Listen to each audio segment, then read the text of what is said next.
दिल्ली की सड़कों पे बात करें तो बाजार सन्नाटा पसरा हुआ है। हमें इस समय लोनी रोड टिम्बर मार्केट के अंदर कैमरामैन से कहना चाहूंगा पहले बाजार को दिखाएं कि आज 13 जून है और सन्नाटा पसरा हुआ है। पूरी दुकान में कोई ग्राहक नहीं है, कहीं कुछ नहीं है। हमारे बीच में अध्यक्ष Loni road timber market merchant के अध्यक्ष मनीष मित्तल जी है। मनीष जी, क्या कुछ कहना चाहेंगे सन्नाटा?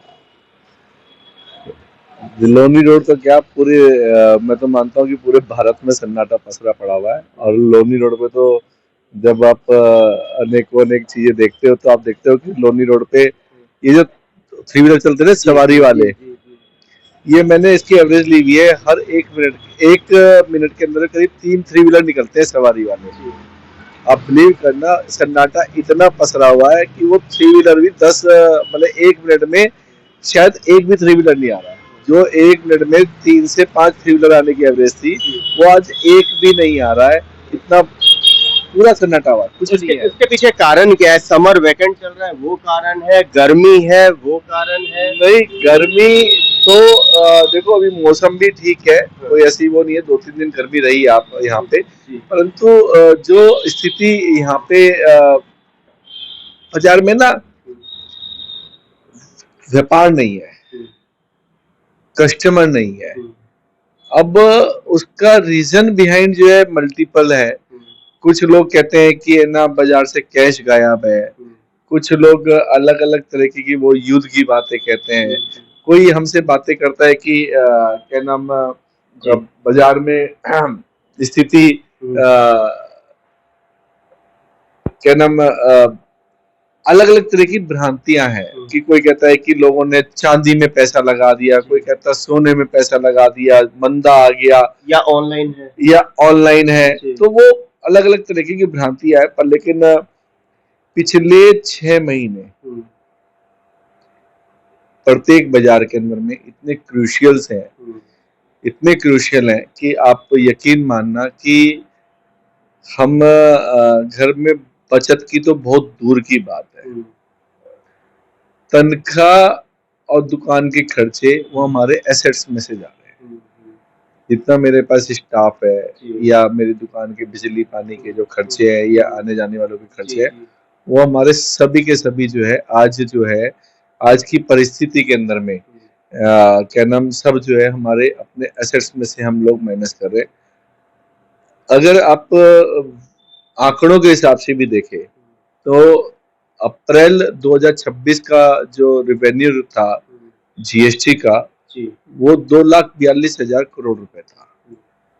और इस बार ही वो 1,95,000 करोड़ रुपए रह गया। जीएसटी भी घट गया। इसका मतलब बाजार में काम घट गया। तो आप देख रहे होंगे कि यहाँ पे बिल्कुल सन्नाटा मच रहा हुआ है, बिल्कुल कोई नहीं आता है। वो कल एक भाई ने ना एक वीडियो भी डाली कि जी मैं आया भगवान की गद्दी पे तो मेरे को 10 बज गए, मैंने जोत बत्ती करी तो कोई भगवान आए मेरे से लेने के लिए। तो पहला भगवान उसके पास में 1:30 बजे आया 930 रुपए का। 12 शटर खुलते उसका 12,000 रुपए दुकान का खर्चा है। शटर खुलते 12,000 रुपए खर्चा है, ठीक है ना, पर डे का 930 रुपए। फिर शाम को 5 बजे एक भगवान आया 4,400 रुपए का। फिर रात को 9 बजे एक भगवान आया 2-2,500 रुपए का, ठीक है ना। अब उसमें कितना प्रॉफिट उसने कमा लिया होगा, कितना प्रॉफिट कमा लिया होगा। तो ये एक ऐसी परिस्थिति है कि जिसके विषय में मतलब कि बहुत विकट समस्या है कि हम लोग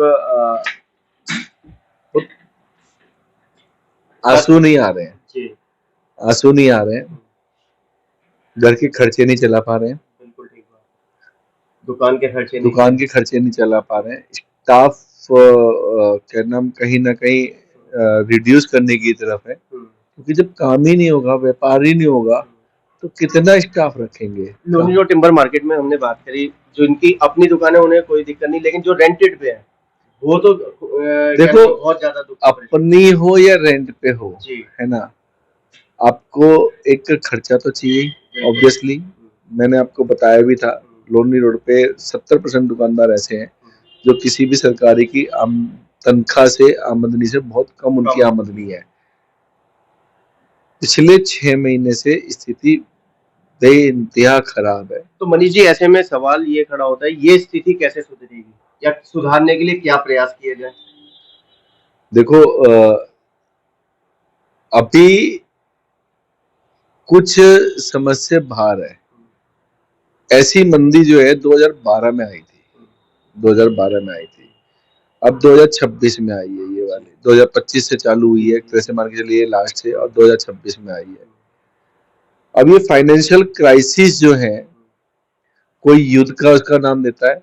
मेरे हिसाब से जो मुझे लगता है कि जो हमारा कैश क्रंच है मार्केट का, जी, उसमें कहीं ना कहीं लोगों ने जो ये ऑनलाइन में जो चांदी सोना जो है, शेयर मार्केट, इसमें कहीं ना कहीं लोगों ने अपने, क्योंकि वो मार्केट जब ग्रो कर रही थी जी, उसके अंदर में कहीं ना कहीं अपना लोगों ने पैसा फंसा दिया है, हम्म, क्योंकि उस टाइम 4 लाख रुपए चांदी पहुंची थी। बिल्कुल, तो 3.5 लाख रुपए में, 3.25 लाख रुपए में जो लोगों ने चांदी खरीदी हुई है, वो उसे बैकआउट करने को तैयार नहीं है। चांदी चल रही है 2.5 लाख रुपए। बिल्कुल, तो एक मोटा, मैं मानता हूँ कि इन्वेंट्री जो है वो उसके अंदर में कहीं ना कहीं लगी हुई है, जिसकी वजह से मार्केट में कैश क्रंच है। और हमारा जो हिंदुस्तान है जी, वो इक्वली चलता है। जितना आपका ऑनलाइन बैंकिंग ट्रांजैक्शन होती है, उतनी कैश ट्रांजैक्शन है। जी, मैंने पहले भी एक बात कही थी, ये कैश ट्रांजैक्शन बंद करने का एक ही तरीका है। एक गवर्नमेंट एम्प्लॉय होता है या प्राइवेट एम्प्लॉय है, जिसकी तनख्वाह तकरीबन 1.5 लाख या 1.25 लाख या 1 लाख है, जो भी है, मैंने उसमें एक प्रावधान दिया था कि उसको वो आदमी अपना कैश विड्रॉ ना करे बैंक से। वो जितना भी परचेजिंग कर रहा है, जितनी भी परचेजिंग कर रहा है, चाहे वो ब्रेड खरीद रहा है, ग्रोसरी खरीद रहा है, चाहे वो लग्जरी खरीद रहा है, कुछ भी खरीद रहा है, या बिल जमा कर रहा है, जो भी चीज दे रहा है, वो जो जीएसटी पे कर रहा है उसका 50% उसके इनकम टैक्स में रिफंड कर दिया जाए। तो वो क्यों जा करके वो कैश से माल खरीदेगा?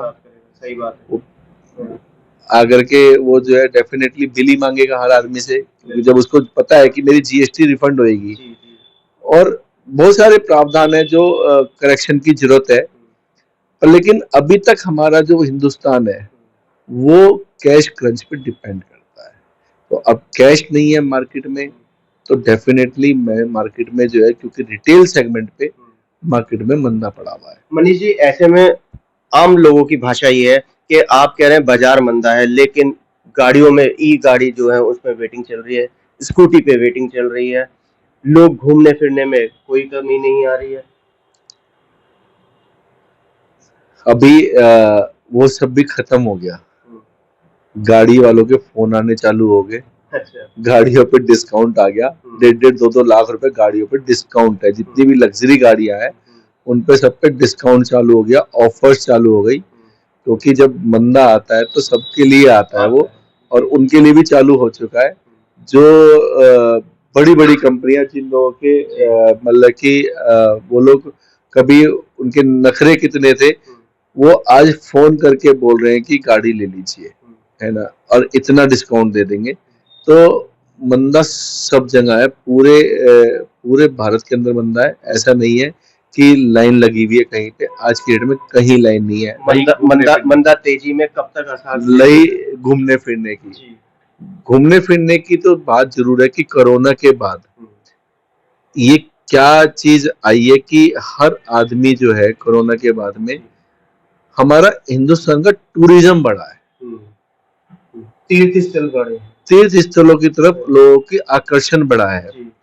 क्योंकि पहले जो होता था, पहले लोग है ना अपनी लाइफ को सेफ मानते थे कि मैं 80 तक जीऊंगा, 85 तक जीऊंगा। अभी लोग है ना, अपने वो भ्रम खत्म हो गया कि तेरे अगले क्षण का, अगले पल का पता नहीं है कि तू बचेगा नहीं बचेगा। तो इस चक्कर में जो है ना, प्रत्येक व्यक्ति तीर्थ स्थलों की तरफ घूम रहा है और लगता है कि भगवान की शरण में पहुंच रहा है, और खाली समय बैठा हुआ है, यही दर्शन कर ले, ठीक है ना, और तो कुछ काम है नहीं है। मैं भी अभी जो है, क्योंकि जब कुछ काम ही नहीं है तो मैं भी कहा चलो बच्चों की वैकेशन भी पड़ रही है, चलो घूम ही आते हैं, है ना। हालात बहुत ज्यादा खराब है। मैं उसमें किसी सरकार को दोष नहीं देता कि सरकारी तंत्र की वजह से वो है। ये हमारा इजी मनी कमाने के वजह से ये कैश क्रंच है, जो मुझे एहसास हो रहा है कि हम रातों रात करोड़पति बन जाए। एक 15 साल का बच्चा भी आज अगर आप औसतन देखें तो डिजिटल माध्यम से अपनी इन्वेस्टमेंट कर रहा है, शेयर में कर रहा है या कुछ कर रहा है, जो भी कर रहा है, ठीक है ना। तो ये गलत है, ये गलत है, क्योंकि उसकी मानसिक स्थिति ऐसी नहीं है। और वो लोग जो है ना पैसे खो रहे हैं इन चीजों के अंदर में। और ये जो सट्टा बाजारी है ये हमारे धीरे धीरे यंगस्टर्स में बढ़ती जा रही है, और वो कहीं ना कहीं देश के लिए गलत है। मैं सभी पेरेंट्स से एक बात का आग्रह करना चाहूंगा, और उन मेरे साथ मेरे जो हम उम्र लोग हैं उनसे भी आग्रह करना चाहूंगा, कृपया कर करके ये जो ऑनलाइन जो आप लोगों के पास में लुभावन आते हैं इन्वेस्टमेंट के, एक तो इससे बचिए। ये बहुत ही बड़ा फ्रॉडस्टर है। आपका एक ग्रुप बनाएंगे, एक ग्रुप बनाने के बाद में उसमें जो है आपके साथ में करीब करीब 200-300 लोग जोड़ेंगे। वो सारे जितने लोग होते हैं वो सारे प्लॉटेड हैं। अब उसमें वो इन्वेस्टमेंट दिखाते हैं, इन्वेस्टमेंट दिखा करके उनको रातों रात करोड़पति दिखाते हैं। उस सपने के अंदर में क्या होता है कि आदमी सपने में आ जाता है। उसके पहले 10,000 दिखाते हैं, 10,000 दिखाने के बाद में उसे लेते हैं, 10,000 लेने के बाद में उसकी इन्वेस्टमेंट दिखाते हैं कि तेरे जो है 50,000 हो गए। अब 50,000 को मैंने इससे ये अब ये चीज खरीद दी है, अब इसको खरीदने के लिए मेरे को 50,000 और जरूरत है, तो वो 1 लाख करा दिए। 1 लाख कराने के बाद में कह दिए कि ठीक है जी अब आपके 5 लाख हो गए। वो 5 लाख को कहेंगे कि अब ये बेच रहे हैं जी, अब नया खरीद रहे हैं, उसके लिए हमारे को 7 लाख की जरूरत है, तो 2 लाख और ले लिए उससे, 5 लाख वो रीइन्वेस्ट करा दिए। वो करते करते करते करते करते करते कहीं ना कहीं उसके ट्रैप में आ जाता है, और जिस दिन वो बेचना चाहता है कुछ नहीं, उस दिन कुछ नहीं मिलेगा उसको। तो इस तरीके के लुभावने बहुत सारे फीमेल कॉल्स आती हैं, बहुत सारे मेल कॉल्स आती हैं।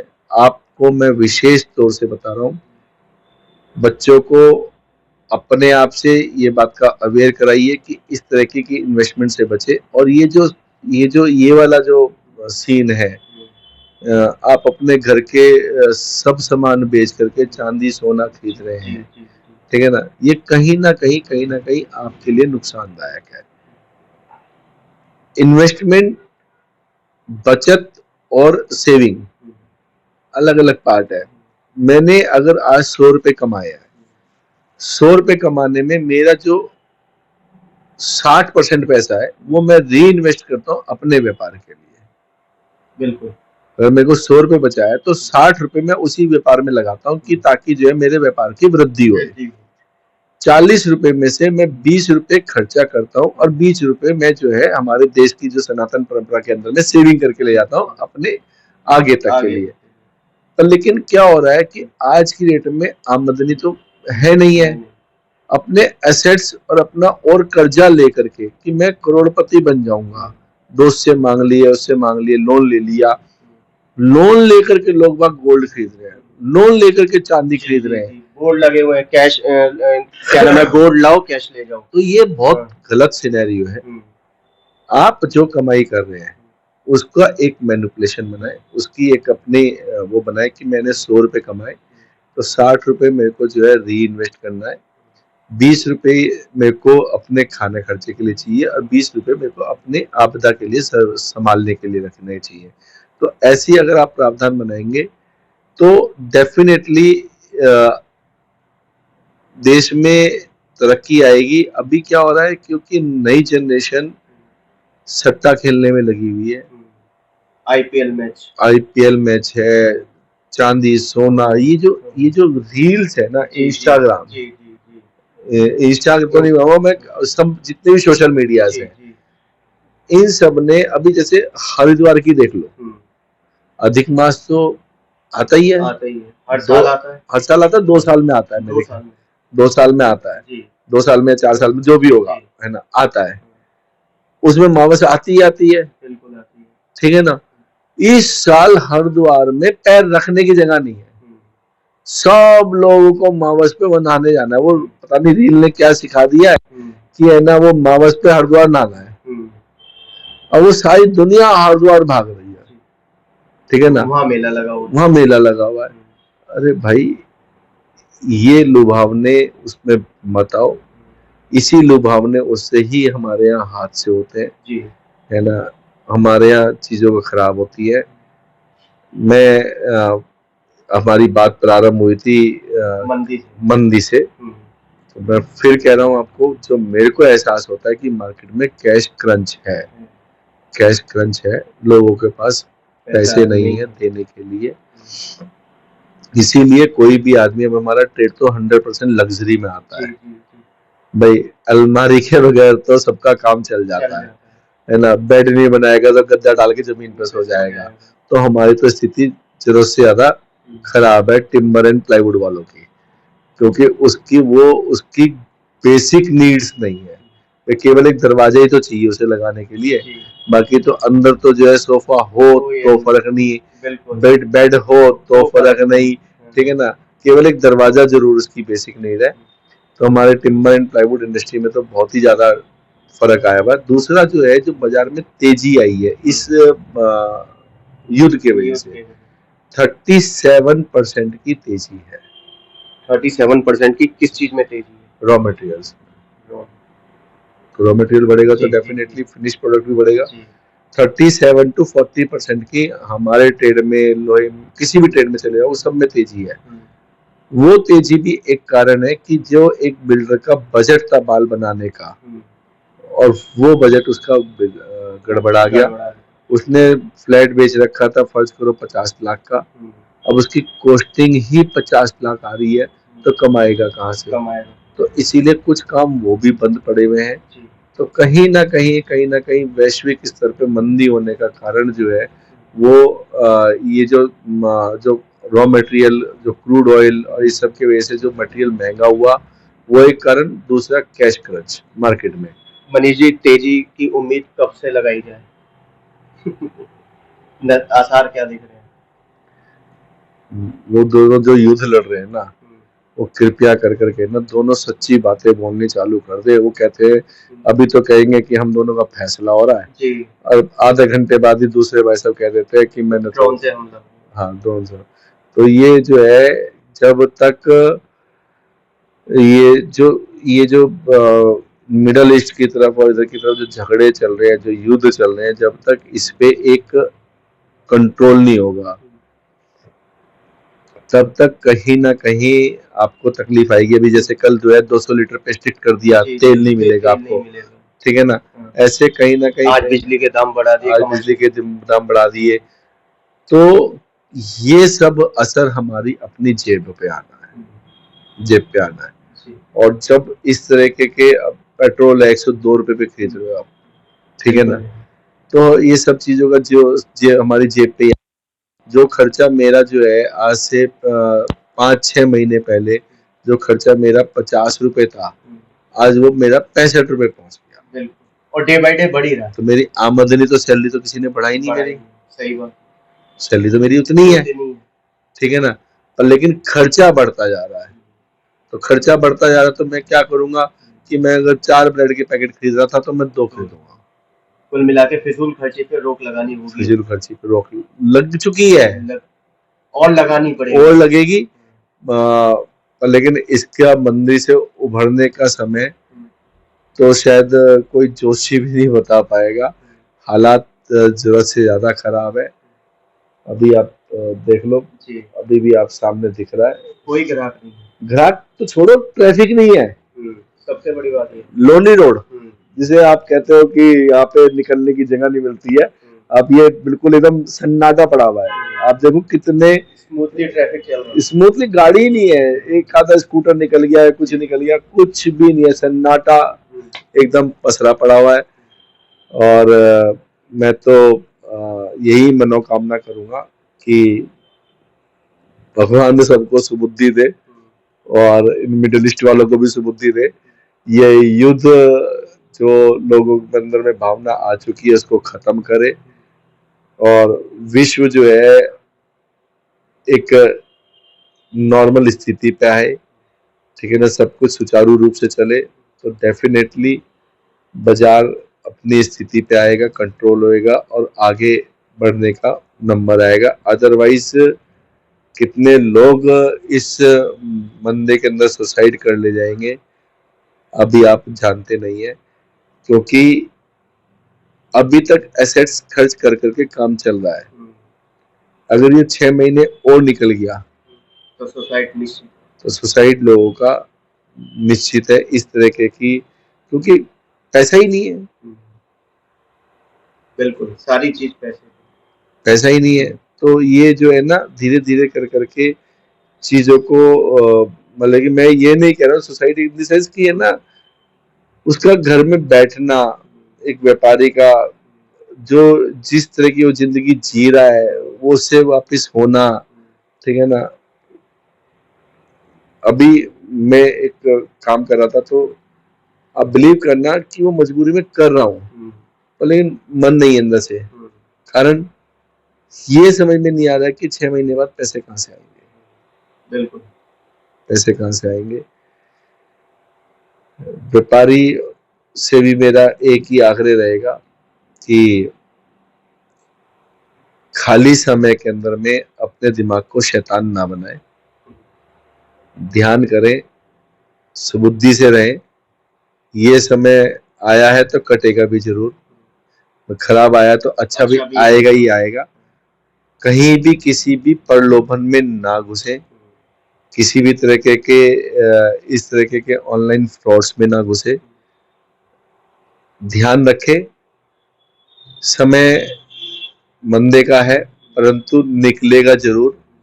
6 महीने बाद, 8 महीने बाद, 10 महीने बाद अपने फिजूल खर्ची को रोक करके अपने आप को सुचारू रूप से चलाए तो निश्चित रूप पे अच्छे दिन भी फिर से आएंगे।